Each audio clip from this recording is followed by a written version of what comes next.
Maayos na nga yung dumi niya mga kalapatids. Bale tapos na nga namin siyang bigyan ng Campion Phoenix mga kalapatids. Ito nga yung binigay namin dyan.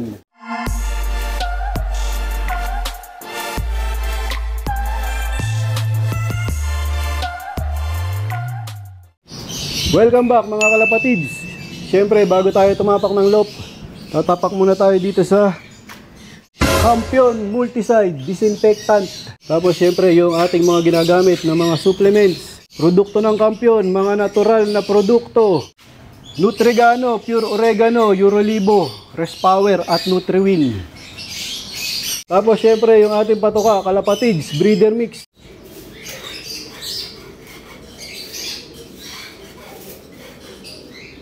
Sakula! Ito na ulit yung bumalik namin mga kalapatids. Maayos na yung dumi niya ngayon. Buo na. Tsaka kulay, kulay brown. Ayan, hindi na naglulusak. Katulad nung unang araw na dating niya dito mga kalapatids. Na nilagay namin siya dito sa quarantine. Ngayon maganda na yung yung dumi niya. Bale, tapos na nga namin siyang bigyan ng Campion Phoenix, mga kalapatids. Ito nga yung binigay namin dyan. 5 days, umaga't hapon. Ayan, bumuti na yung dumi niya, mga kalapatids. Umayos na.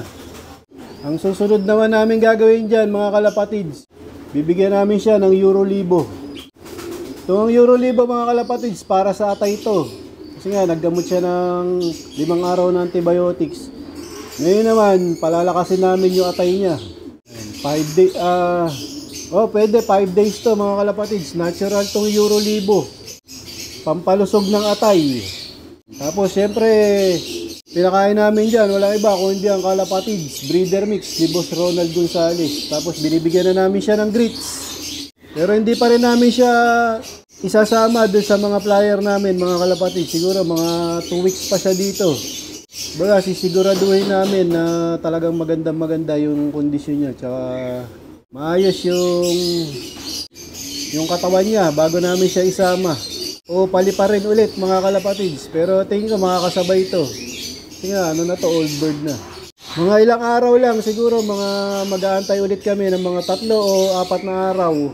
Bibigyan naman namin siya ng pamurga para matanggal yung bulate niya sa katawan. Tingin ko meron to mga kalapatids. Kasi nga ang tagal niyang wala dito. Para lang sigurado, gagawin natin yung mga basic na ginagawa dun nga sa mga ibon na umuuwi pagkatapos ng karera. Para wala tayong maging problema. Gaya nga nung sinabi ko nung nakaraan na vlog ko, meron akong ibon na bumalik pagkatapos ng karera mga kalapatids. Nagkumpiyansa ako na wala siyang sakit. Kasi nga maayos yung itsura niya. Pero hindi ko alam na meron pala siyang tama sa loob. Ang nangyari mga kalapatids, nagkaroon ng paratyphoid yung mga kalapati ko. Lahat. Yung mga young bird, yung mga breeder na damay mga kalapatids. Kaya pagka nga gantong may umuwi pagkatapos ng karera mga kalapatids, talagang hinihiwalay na namin. Di namin agad sinasama doon sa mga young bird namin kasi young bird ang mabilis tatamaan dyan mga kalapatids kasi nga mga bata pa yan. Tsaka hinuhuli agad namin. Doon pa lang sa trapdoor hanggat maaari, mahuli na kagad siya mga kalapatids. Kung nag-iwan nga siya ng dumi o poop doon sa loop mga kalapatids, ini-sprayan kagad namin ng disinfectant. Ini-sprayan namin ng multicide.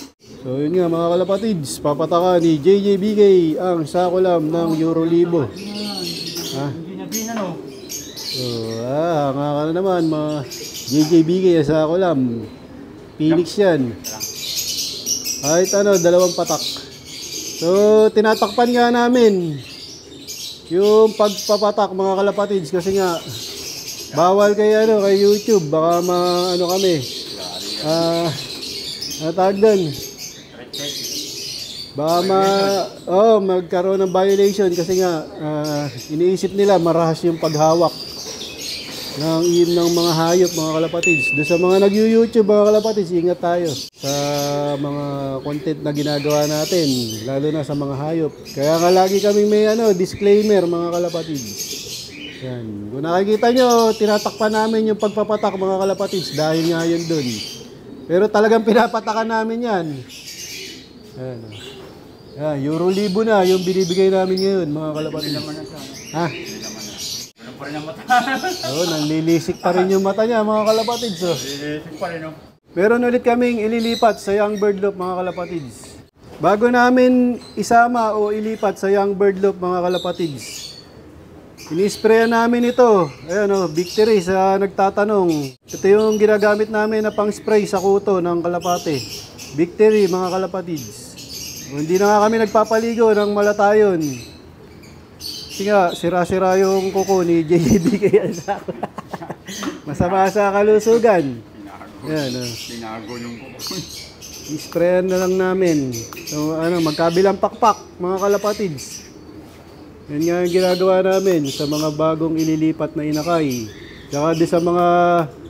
Sa karera, pwede din to mga kalapatids, bago magkarera. Ayan, nag-spray din kami. Ayan, Victory. Shoutout kay Boss Emmanuel Go. So, bukod sa spray, lalagyan ng yan, palatandaan. Paikot na, paikot. Para nga hindi kami malito mga kalapatids. Lalagyan namin ng color coding. Lalagyan namin ng strap, yung mga sing-sing nila. Ayan. Kasi nga, baka mapasama sa mga may edad. Delikado, baka mawala. Ayun, ganun pa rin ang procedure niyan mga kalapatids. Bago ilagay sa Young Bird, ituturo yung inuman ni JJBK. Ang sako lang para hindi siya ma-dehydrate.